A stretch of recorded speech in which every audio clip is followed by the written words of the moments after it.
Hello, my name is Robert Schuldenfrei. I am here today, April 6th, 2010, to give you an update on the Schuldenfrei family tree project. This project was started by my father, William Schuldenfrei, back in the early 1980s. Dad had met Paul Schuldenfrei in Florida when both had retired there 10 years earlier. Try as they may, they could not find a link between themselves in spite of the fact that Schuldenfrei is a most unusual name. They decided to research the name by writing letters to everyone they knew who had the name. This task was made easier by the fact that Dad had informally been looking in telephone directories over the years to see if Schuldenfrei was listed. By the early 1990s, I placed Dad and Paul's work on my computer and then on my website. Recently, my brother Stephen rebuilt my version of the family tree with myheritage.com. He was able to find many more family members. It is now posted online as a myheritage.com official tree. In the material below, I will comment on the letter I wrote in 1996 and will read the letter that Paul and Bill wrote when they began the project. Note that the Napoleon story in that letter is pure myth, as gravestones containing the name Schuldenfrei have been found dating back to at least the 1790s. It may interest viewers of these materials to know that my wife Pat and I are living in the same condo apartment that my parents bought in 1971. The letter I am about to read was written in April of 1996. It has been revised since I began it in December of 1995. If anyone can fix my errors or add to this work, I would be much in your debt. This letter was accompanied by an Excel spreadsheet called the listing file and a series of character-based graphics depicting the family tree. The number on the listing file notes the position on the tree. As you can see, I have a lot of names that are not connected to the tree. Please let me know where you are on the tree so I can fix this. Also add or correct your address and provide an email address if possible. I am starting today, December 20th, 1995, to continue the work that my late father began early in the 1980s. That is to continue to build the Schuldenfrei family tree. My first task is to type into computer-readable form the results of his and Paul Schuldenfrei's compilation. This is not quite so trivial a task, as different machines with various type fonts will make reproducing the tree a bit of a chore. I will start slowly and build from there. I am taking some liberties with his original form. First, he continued some parts of the tree through female members. While it may not be politically correct, I am only listing people born with the name Schuldenfrei. In the same spirit, evil as though it may be, people who change their name, like Borak Schuldenfrei to Borak Sheldon, have been dropped. Second, this effort will contain dates of birth and deaths when known.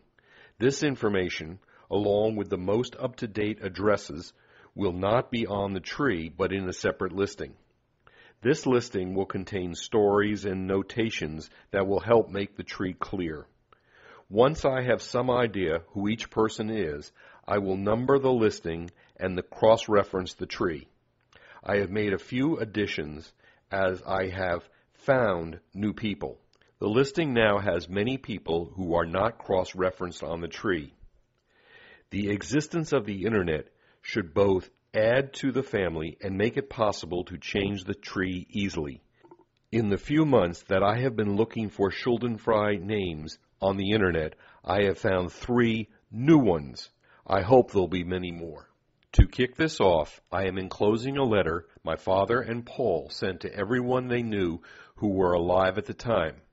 I wish he had dated it, but it was sometime in the early 1980s. It must have been after 1980 when my daughter Rachel was born, as she is on the tree, and before Steve moved to California. Can anyone fill me in on this date? Please feel free to contact me with additions and corrections. This is the letter that Bill and Paul wrote in the early 1980s. You have been very helpful in our project to trace the Schuldenfrei family and name back to its origin.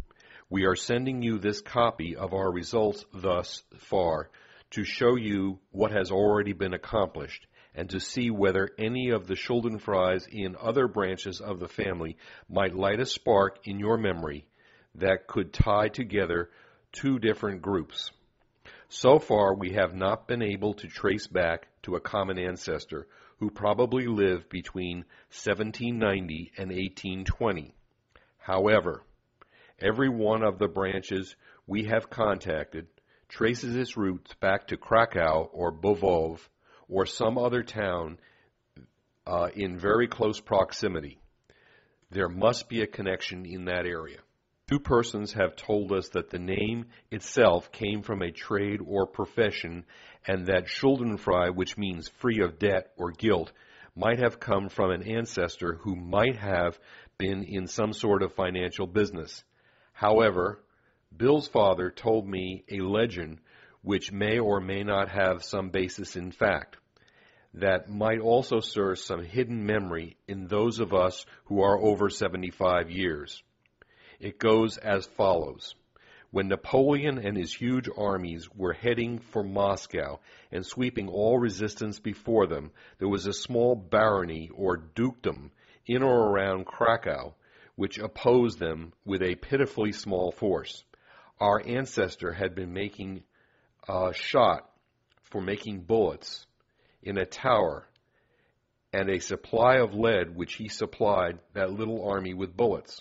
Of course, Napoleon's tremendous forces overwhelmed them in short order, but later on our ancestor was declared free of all his debts, or Schuldenfrei, for his patriotic service. From then on he carried that name. Any memories? Dr. Richard Schuldenfrei has sent us photographs of tombstones of Michael Schuldenfrei, which is in a very prominent position directly behind the monument of the ghetto resistance fighters by Nathan Rappaport in the Jewish cemetery in Warsaw. Herzl Schuldenfrei in Israel knew of a Michael Schuldenfrei who was a senator in the Polish parliament between the two world wars. Can you tie Michael into our family? I have made contact with a group going to Krakow and Warsaw this coming April to ferret out some information on this subject, but this trip is now canceled. We feel certain that there are a number of errors in these family trees which are enclosed, and there surely are many, many omissions. However, this is the best that we have been able to piece together so far. If you can correct or add to our work, please keep in touch with us. Paul and I are still working on the project, which is now spreading further afield into England and France and possibly Sweden. We still hope to obtain our goal, but time is working against us. Your assistance so far is greatly appreciated, and this copy of our total efforts is going only to those who have shown enough interest to aid in the investigation. Please keep in touch with us. So ends Dad's letter, and as you can see from the family tree now on myheritage.com, we have made a lot of progress since that letter was written. In fact, we have found the common ancestor. Please enjoy this bit of history and our family heritage.